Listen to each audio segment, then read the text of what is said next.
A principios de 1945, el Tercer Reich de Hitler iniciaba su agonía.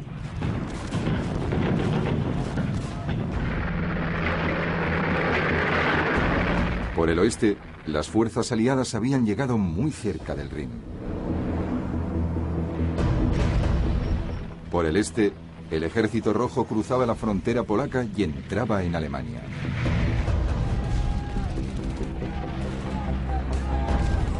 Los aliados se abrían camino hacia Berlín desde el este y el oeste, frente a un ejército que resistía con dureza.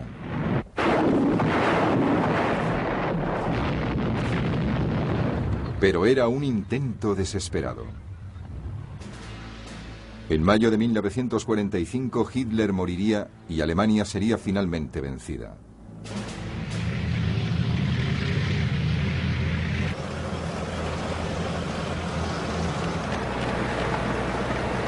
Antes, en febrero de aquel mismo año, las fuerzas aliadas del oeste se habían reunido cerca del Rin para su último asalto a Alemania.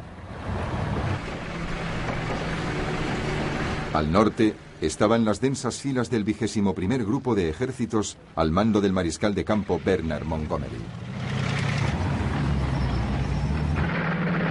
Más al sur se encontraba el 12º Grupo de Ejércitos a las órdenes del general Omar Bradley.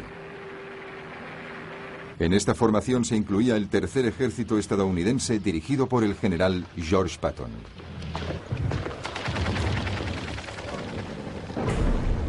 El 8 de febrero, el ejército de Montgomery lanzó un ataque en dos frentes sobre las fuerzas alemanas que defendían el Rin.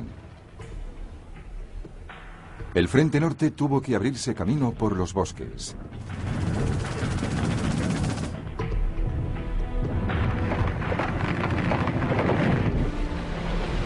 El frente sur se vio retrasado cuando los alemanes abrieron una serie de diques e inundaron la zona que los rodeaba. Los dos frentes tardarían 2 semanas en encontrarse en la orilla occidental del Rin. A principios de marzo de 1945, las fuerzas de Montgomery controlaban unos 100 kilómetros de la orilla occidental del río. El siguiente paso era cruzarlo.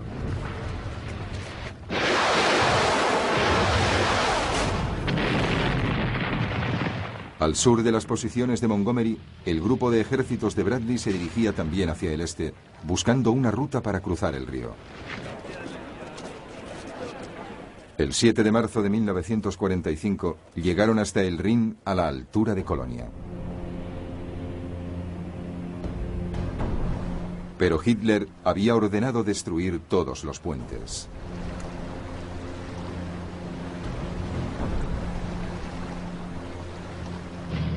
Las fuerzas estadounidenses buscaron un paso para cruzar el río más al sur y descubrieron un puente intacto cerca del pequeño pueblo de Remagen.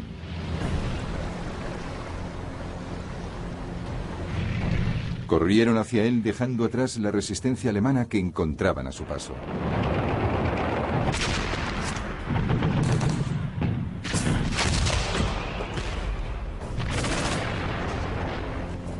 Pero justo antes de cruzarlo se oyó una explosión.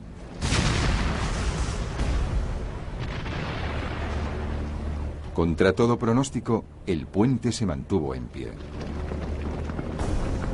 Un pequeño grupo de soldados estadounidenses consiguieron pasarlo rápidamente, cortando cualquier cable que pareciera de demolición. Los comandantes estadounidenses hicieron cruzar a sus hombres de la manera más rápida posible.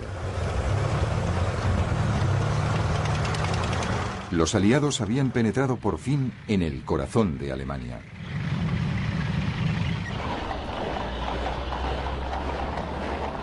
En Berlín, la noticia de la captura del puente de Remagen enfureció a Hitler. 5 jóvenes oficiales alemanes fueron sometidos a un consejo de guerra. 4 de ellos fueron fusilados. Y el veterano comandante alemán al mando de las fuerzas del oeste, el mariscal de campo Gerd von Rundstedt, fue destituido. Era la segunda vez que lo destituían en menos de un año. Fue sustituido por el veterano mariscal de campo Albert Kesselring, que había tenido a su cargo las campañas del norte de África y de Italia.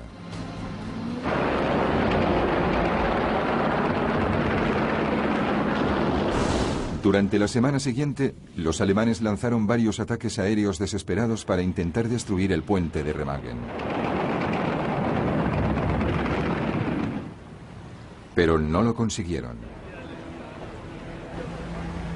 El 17 de marzo, mientras los ingenieros estaban reparándolo, el puente se vino abajo inesperadamente.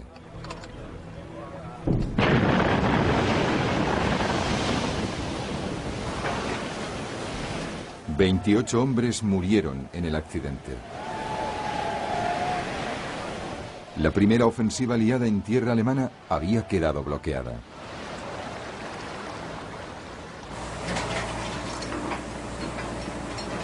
Más al norte, Montgomery preparaba el primer avance a gran escala a través del Rin.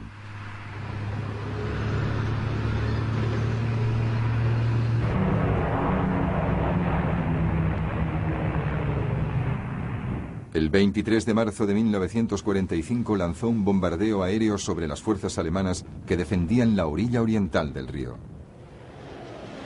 Unos 200 bombarderos Lancaster de la RAF arrasaron la ciudad de Wesel.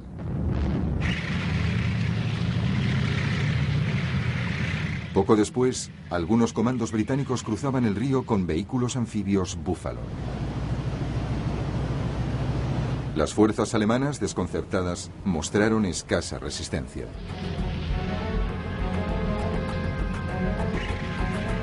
Les siguieron otras divisiones. El avance de los comandos duró toda la noche.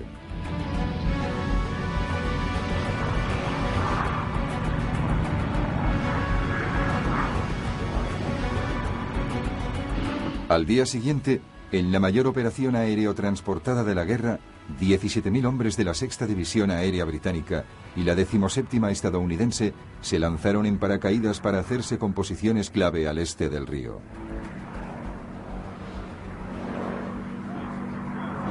Fueron recibidos por un intenso fuego antiaéreo alemán.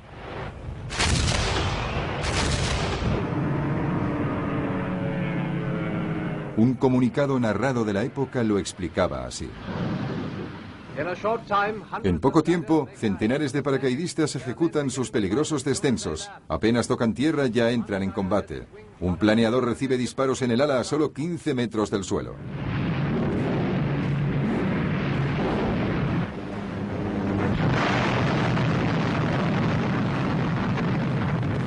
Más de la mitad de los planeadores fueron destruidos o dañados antes del aterrizaje. Unas horas después, los paracaidistas se reunieron con las fuerzas terrestres de Montgomery y se pudo fijar la cabeza de puente aliada. Para el terriblemente competitivo Montgomery, esta operación podría haber sido un momento de gloria, pero se le habían adelantado. La noche anterior, su gran rival, el general Patton, había cruzado el Rin cerca de Oppenheim y ya se encontraba en Alemania. Era una muestra de la intensa rivalidad entre Montgomery y los comandantes estadounidenses que competían para ser los primeros en entrar a Alemania. Durante los días siguientes, los aliados siguieron avanzando. La defensa alemana en el Rin se vino abajo.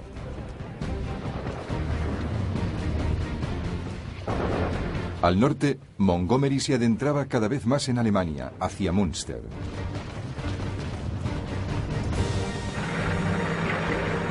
Al sur, las fuerzas de Bradley, incluido el tercer ejército de Patton, intentaban avanzar hacia el este en dirección a Marburgo y Lauterbach. Las fuerzas aliadas sobrepasaron la gran ciudad de Frankfurt sin detenerse.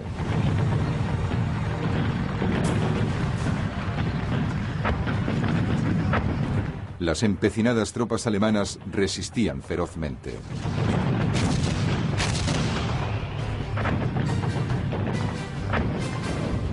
Pero ya no cabía duda de que los alemanes estaban acabados. La única incertidumbre era cuándo se darían cuenta.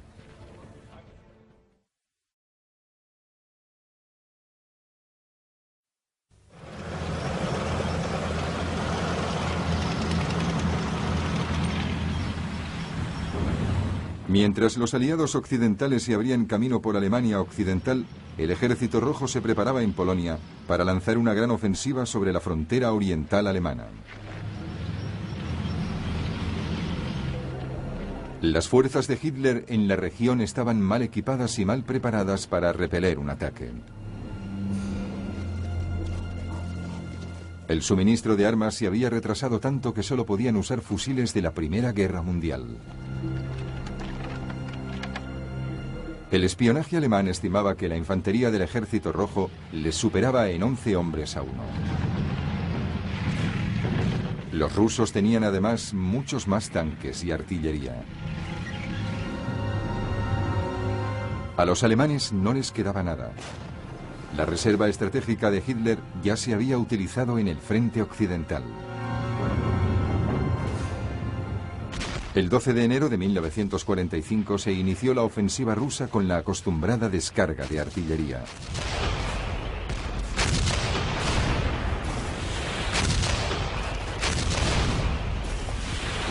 Se extendió a lo largo de un frente de 500 kilómetros.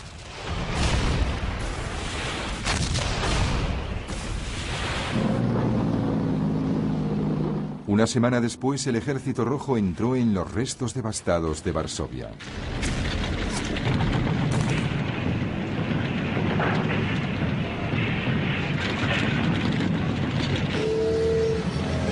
Siguieron avanzando hacia el oeste, hacia la frontera alemana que se hallaba a 500 kilómetros de distancia. Al sur, una segunda fuerza soviética tomó la ciudad polaca de Cracovia el 18 de enero.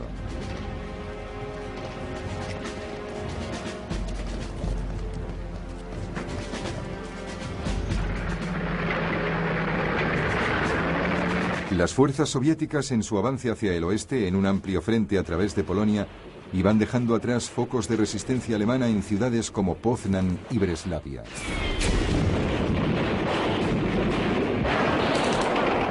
Más tarde se desharían de ellos.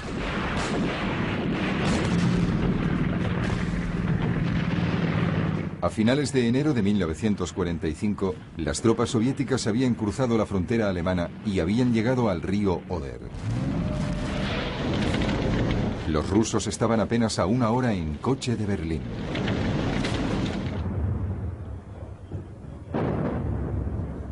Para el veterano comandante ruso Georgy Zhukov había sido un triunfo. Había recorrido 500 kilómetros en solo 14 días. Fue uno de los avances relámpago más rápidos y largos de la historia militar.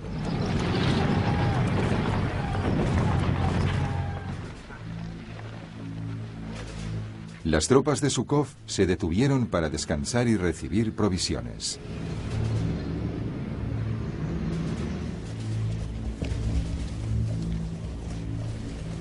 Pronto se les unió un segundo grupo de ejércitos soviéticos que se atrincheró al sur, cerca del río Naisa.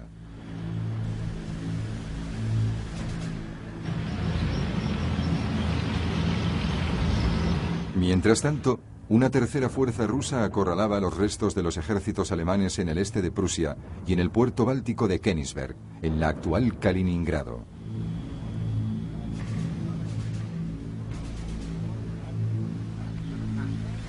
Hitler había nombrado a Heinrich Himmler, jefe de las SS, comandante de sus fuerzas en la región vecina. Era un indicio de su profunda desconfianza frente a sus generales. Pero Himmler no tenía conocimientos militares ni experiencia alguna.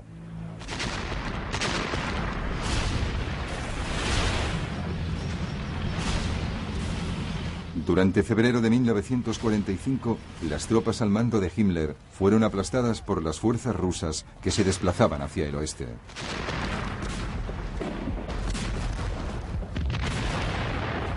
Esa vez, Hitler podría haber enviado reservas. Una gran fuerza de tropas alemanas seguía ocupando la península de Kurland, en la vecina Letonia. Pero en otra de sus extrañas decisiones, Hitler se negó a permitir que se desplazara para ayudar. Se mantenía firme en la idea de conservar su espacio vital o Lebensraum, por irrelevante o inútil que fuera ya.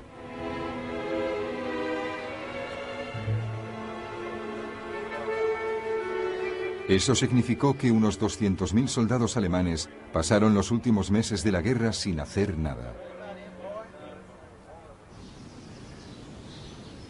Mientras el Ejército Rojo se preparaba para su asalto final sobre Berlín. La capital estaba a menos de 80 kilómetros.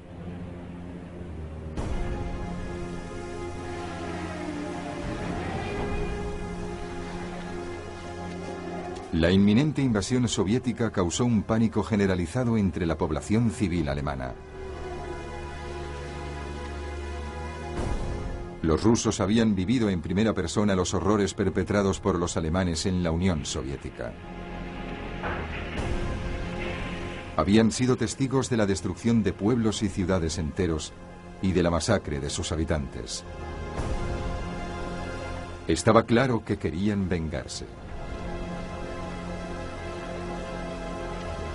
Circulaban historias horribles sobre violaciones, asesinatos y pillaje por parte de los rusos. Entre la nieve y con temperaturas bajo cero, más de 5 millones de civiles alemanes del frente oriental huyeron de sus hogares y se dirigieron al oeste en busca de refugio. 2 millones de personas fueron evacuadas por mar a los puertos controlados por los alemanes en la costa báltica. Eran objetivos fáciles para los submarinos soviéticos.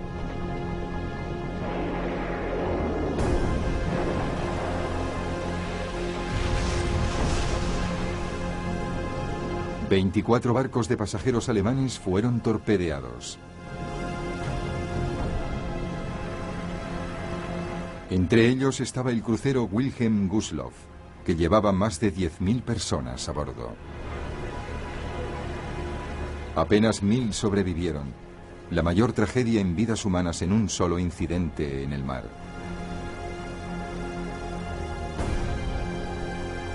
El jefe del Estado Mayor en funciones de Hitler, el general Heinz Guderian, apremiaba al Führer para que trajera de vuelta a Berlín cualquier unidad sobrante en el frente occidental para la defensa de la ciudad. Hitler accedió e hizo regresar al 6º Ejército Panzer de élite de las SS. Pero no lo envió a Berlín, lo envió a Hungría. Se había obsesionado con la defensa de la última fuente de petróleo alemana, el campo de petróleo húngaro al oeste del lago Balaton. Fue una decisión equivocada.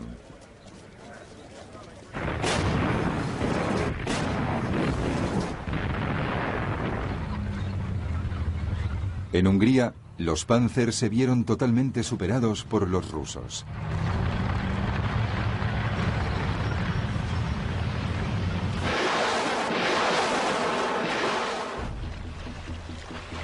Para empeorar las cosas, las condiciones atmosféricas se pusieron en su contra. Un deshielo repentino convirtió la tierra en un mar de barro.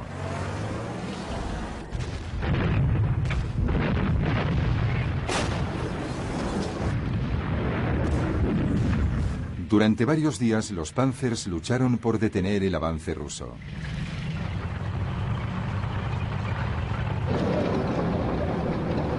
Pero poco a poco se vieron obligados a retroceder hacia Austria para defender la capital, Viena, ya que el Ejército Rojo avanzaba con rapidez hacia allí.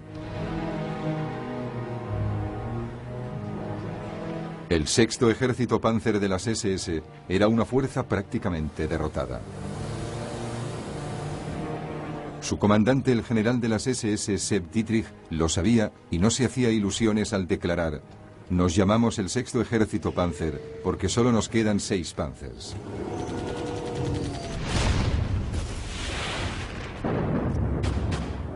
El 10 de abril, el Ejército Rojo acabó con ellos y tomó Viena.